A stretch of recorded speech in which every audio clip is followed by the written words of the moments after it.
आपको ऐसा लगेगा कि यार ये मेरे से आगे निकल गया।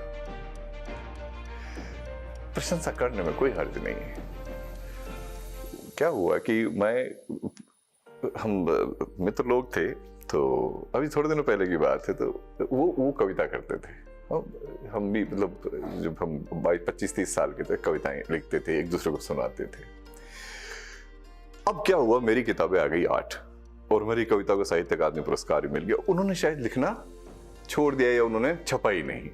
तो मुझे एक दिन वो मिलके उन्होंने इतनी प्यारी बात कही कि मनोज यार, अपन लिखना अपन दोनों ने साथ ही शुरू किया था, पर मुझे लग रहा है यार मैं किराएदार ही रह गया तो मकान वाले कैसे बन गए। कितनी प्यारी बात है ना, दिस काइंड ऑफ थिंग्स आपको अंदर तक मत देती है। तो ऐसे ही बातें उन्होंने यार, मतलब वो उसने ईर्ष्या नहीं करी, उसने ये कहा कि यार मेरे को लग रहा है मैं किराएदार ही रह गया, तो मकान मालिक बन गया यार।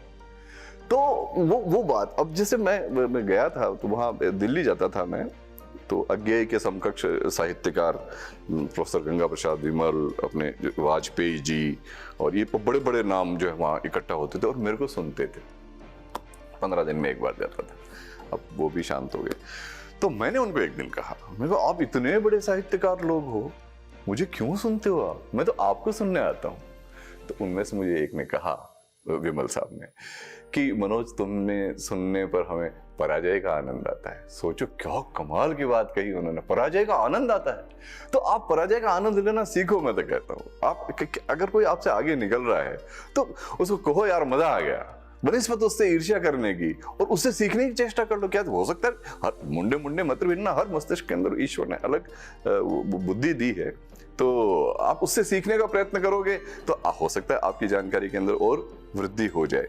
मैं अभी ये बात कर रहा था कि जब मैं कोलकाता गया था तब ये बात आई थी, वहाँ मैंने पूछा, बड़े बड़े धनी लोग हैं वहाँ, अपने कम्युनिटी के बहुत बड़े धनी लोग हैं, तो उनको मैंने पूछा, मैंने कहा आप इतने पैसे कैसे आ गए। जैसे होता ना, एक फिल्म थी ना जिसमें वो ऋतिक रोशन को वो पूछते हैं दूसरे हीरो कि तू इतना पतला कैसे हो गया, वो बड़ा मोटा होता है बचपन के अंदर। तो मैंने ऐसे पूछे जिज्ञासा से कि मैं आप लोग इतने बड़े सेठ कैसे हो गए, आपको तो करोड़ों रुपए हो गए और आपके पास तो मतलब अपने खुद के चार्टर्ड जहाज बना लिए, जबकि आप तो राजस्थान से तो केवल डोर लोटिया लेके आए थे। उन्होंने कहा नहीं, हमने ऐसा किया कि जो फैक्ट्री डाली तो अपने जो साथ में जो नौकर और गुमाश्ते लेके आए थे उनको पत्ती डाल दी उसके अंदर, क्योंकि हमें पता था कि ये हमारे लॉयल लोग हैं और अगर ये बढ़ते हैं तो मेरी भी शक्ति के अंदर वृद्धि हुई, और आज वो सारे के सारे सेठ हो गए, लेकिन उस एक के प्रति लॉयल है जो उनको लेके आए थे।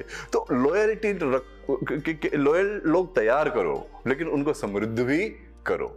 ऐसे नहीं कि आपको पावर मिली है तो उनको ऐसी जगह बिठा दिया जो सदैव आपकी जो है गुलामी करते, नहीं, उनको भी ये मौका दो कि वो बढ़ें, सबको बढ़ने का अवसर दो उनकी योग्यता के अनुसार, और वो करेंगे तो आपके पास में क्या अपने फौज तैयार हो जाएगी, शिष्यों की फौज तैयार हो जाएगी। हम लोग कई बार ऑर्गेनाइजेशन स्वयं को मानने लग जाते हैं।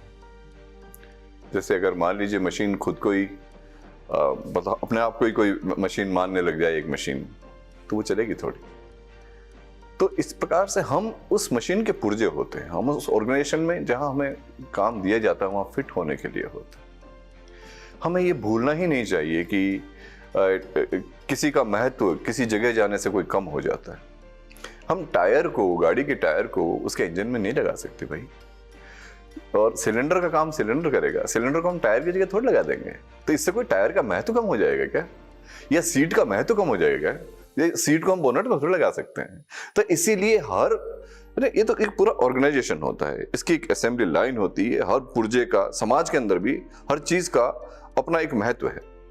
कई लोग कहते हैं ना कि ये ऐसा नहीं होना चाहिए, ये हमारे साथ ऐसे हो वैसे, ना, सबका स्थान, सबकी चीज नियत है। हाँ, जहां गड़बड़ है वहां उसको आप इन ऑर्डर कर लो। कहते हैं ना, we have to keep our house in order. In order का मतलब मैं जो समझता हूं वो ये है कि जिसकी जगह जहां है उसको वो दो, जिसका जो ड्यू है वह भी दो, और उसको उतना मत दो जो उसको डिजर्व ही नहीं करता है। इसके ऊपर मेरे को याद आ रहा है कुछ किस्सा। क्या हुआ कि एक राजा था, तो उसकी जो पत्नी थी उसने ये कहा कि इस महामंत्री मेरे भाई को बनाओ। क्योंकि होता है ना, भाई वहीं रहने आ गया हो शकुनी मामा की जैसे, तो वो भाई रहने आ गया, तो मेरे भाई को महामंत्री बनाओ। महामंत्री बड़ा योग्य था, राजा कभी चेंज नहीं करना चाहता था, पर पत्नी बार बार उसको इंसिस्ट करे और उसको वो लगा हुआ है कुछ नहीं, इसने ऐसा किया उसने वैसा किया। राजा ने तो कहा कि नहीं, वो ट्रस्ट वाली बात, राजा को पूरा ट्रस्ट था अपने महामंत्री के ऊपर, परंतु पत्नी को भी तो कहना, उस बात तो टाल नहीं सकते थे। तो उन्होंने कहा कि मैं कभी डायरेक्ट को मत कहो कि भाई तू ऐसी है, तू वैसी है, या तू ऐसा है या वैसा है, ये कुछ उदाहरणों से आप समझाने का प्रयत्न करो तो परिवार में भी शांति रहेगी। तो क्या हुआ कि शिकार के ऊपर, चलो भाई तो ठीक है महामंत्री बना देंगे, पर आज शिकार पे चलते हैं, चलो महामंत्री को भी ले चलते हैं, तुम्हारे भाई को भी ले चलते हैं और वो ले चलते हैं, तो चले शिकार पे। अब क्या हुआ कि वो अपने राजधानी से लगभग 150 किलोमीटर दूर गए होंगे जंगल के वहां। इतने में क्या हुआ कि धूल उड़ती हुई दूर दिखाई पड़ी, 20 किलोमीटर दूर।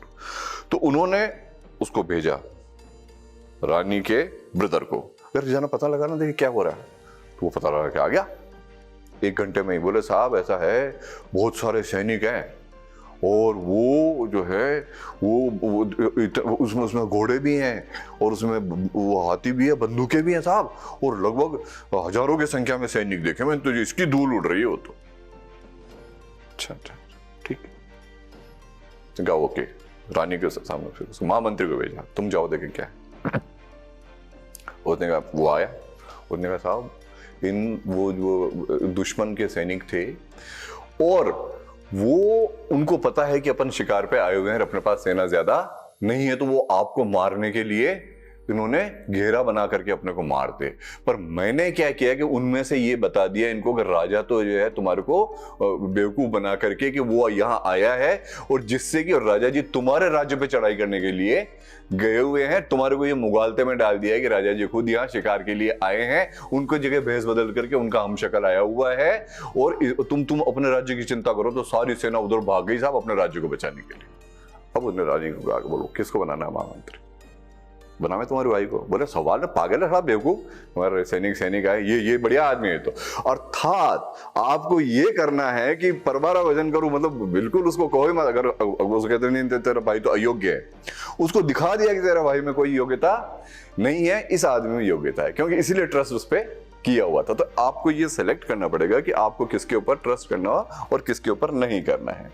और जैसे एक मैं कह रहा था कि कंफ्यूज मत रहो, बी फोकस्ड। कहते हैं कई बार बी फोकस्ड, हमेशा कहते ही रहते हैं हम तो बी फोकस्ड, लेकिन इसका कारण जो मैं बता रहा हूं, कंफ्यूज व्यक्ति जो है, मैंने एक दिन सोचा कि कंफ्यूज व्यक्ति और फोकस्ड व्यक्ति में फर्क क्या है। तो मुझे ऐसा लगा कि कंफ्यूज व्यक्ति की जो प्रॉब्लम्स हैं वो पीठ की खुजली की तरह होती है।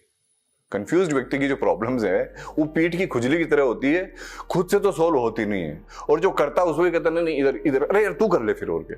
अर्थात वह व्यक्ति कंफ्यूज नहीं होना चाहिए, फोकस्ड हो। कंफ्यूज है उससे बात ही मत करो। अगर कंफ्यूज है तो यार ये करूं कि वो करूं क्या, यार अगर तुम्हारे को फोकस्ड है जब तो ठीक है, कंफ्यूज है तो उसको रहने दो। उसकी प्रॉब्लम्स कभी दूर हो ही नहीं सकती, आपको उसको दूर करने का प्रयत्न भी नहीं करना चाहिए।